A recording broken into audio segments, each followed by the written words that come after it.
আল্লাহ পাক ইবলিস সম্পর্কে বলছেন যে ইবলিস আদমকে সিজদা করলো না, সূরা কাহফের মধ্যে। ওয়া ইয কুলনা লিল মালাইকাতি ইসজুদু লিআদম ফাসাজাদু ইল্লা ইবলিস।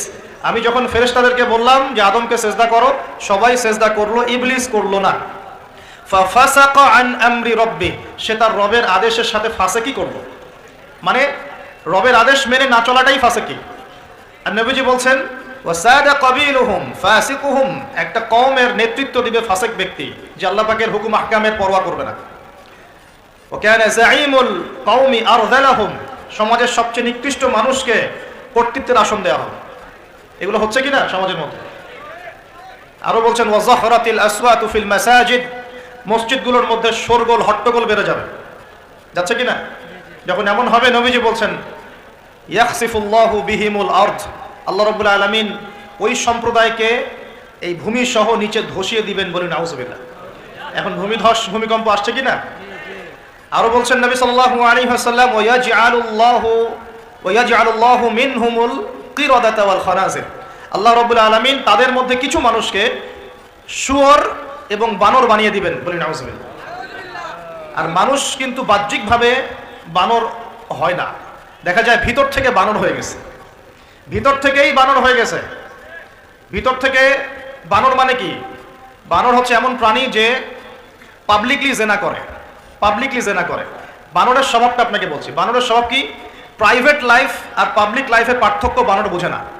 কোন কাজগুলো প্রাইভেট লাইফে করতে হয় আর কোন কাজগুলো পাবলিকলি করতে হয়, এই কমন সেন্সটা বানরের নাই। আমার কথা কি বুঝতে পারছেন? প্রাইভেট লাইফ মানে যে কাজগুলো আমরা ব্যক্তিগত জীবনে করি, গোপন কাজ। আর পাবলিক মানে যে পাবলিকলি আমরা সবাই বসে আছি এখন, পাবলিক লাইফ। তো প্রাইভেট লাইফ আর পাবলিক লাইফের পার্থক্যটা বানর বোঝে না। আর আল্লাহ পাক কি শাস্তি দিবেন? বানর বানিয়ে দিবেন। সত্যি সত্যি কি মানুষ এখনো বানর হয়েছে? কাউকে দেখেছেন যে মানুষ থেকে বানর হয়ে গেছে? এমন কি হয়েছে এখনো? শুধু সূরা বাকারা একটা দলিল আছে, শনিবারের সীমা লঙ্ঘন করার জন্য আল্লাহ পাক বনু এদের একটা দলকে মানুষ থেকে বানর বানিয়ে দিয়েছিলেন। এই একটা দলিল কোরআনে পাওয়া যায়। এই উম্মতের মধ্যে কখনো শুনেছেন উম্মতে মুহাম্মাদির কোনো ব্যক্তি মানুষ থেকে বানর হয়ে গেছে?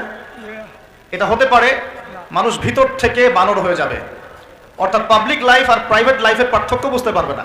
এমনটা হচ্ছে কিনা? মানুষ এখন পাবলিক লাইফ আর প্রাইভেট লাইফটা একাকার করে ফেলছে না? বিয়ে করেছে, স্ত্রীকে দেখবে সে, ভালোবাসবে সে, স্ত্রী সাজবে তার জন্যে, এগুলো সব প্রাইভেট ব্যাপার। এগুলোকে মানুষ পাবলিক করে ঘুরে বেড়াচ্ছে না? বুঝতে পারছেন না মনে হয়? বাসায় শুয়ে আছেন, স্ত্রীর সাথে গল্প করছেন, প্রাইভেট বিষয়। এটাকে ফেসবুকে ছবি তুলে যারা দিল, সে প্রাইভেট লাইফটাকে পাবলিক করে দিল না? মানুষ প্রাইভেট লাইফ আর পাবলিক লাইফের পার্থক্য বুঝতে পারছে না এখন। নবীজি আরো বলছেন ওয়ায়াজআলুল্লাহু মিনহুমুল কিরাদাতা ওয়াল খানাজির, এবং আল্লাহ পাক তাদের মধ্যে কিছু শুয়োরও বানিয়ে দিবেন। কি বানিয়ে দিবেন? শুয়োর কেমন? ওর সামনে ভালো কিছু দিবেন, ভালো কিছু, ফ্রেশ খাবার দেন, ভালো কিছু দেন, টাটকা খাবে না। বাসি পচা নোংরা আবর্জনা তার সামনে দিবেন, খুব মজা করে করে খাবে। এখান থেকে কি বুঝলাম? এক শ্রেণীর মানুষ বের হবে উম্মতে, যারা হালাল জিনিস ওদের কাছে ভালো লাগবে না, হারাম ভালো লাগবে। বুঝতে পারছেন না মনে হয়? হালাল খাবার দেন ভাল লাগে না, হারাম মাদক খেতে হয়, গাঁজা খেতে হয়, ইয়াবা খেতে হয়, ফেন্সিডিল খেতে হয়, না হলে ঘুমিয়ে আসে না। গরুকে চড়াবেন তামাকের মাঠ, তামাক যেখানে চাষ হয়। আমরা ওই যে বান্দরবন ওই এলাকার দিকে প্রোগ্রাম করতে গিয়ে দেখেছিলাম, মানে বিঘার পর বিঘা জমিতে খালি তামাক চাষ হচ্ছে, তামাক। ওই জমিগুলোর মধ্যে গরু ছাগল চড়ে না, কারণ গরু ছাগলও জানে যে এগুলো খাওয়ার জিনিস না। বুঝতে পারছেন কথা? কিন্তু মানুষ গোগ্রাসে খাচ্ছে, ডলছে, খাচ্ছে, টানছে। শুয়োর কেমন প্রাণী? যার সামনে ভালো কিছু দিলে সে খাবে না, খারাপটা দিলে আপনি খাবেন। হালাল ভালো লাগছে না, হারাম ভালো লাগছে। আল্লাহ পর্দাকে হালাল করেছেন, পর্দা ভালো লাগে না, বেপর্দামি ভালো লাগে।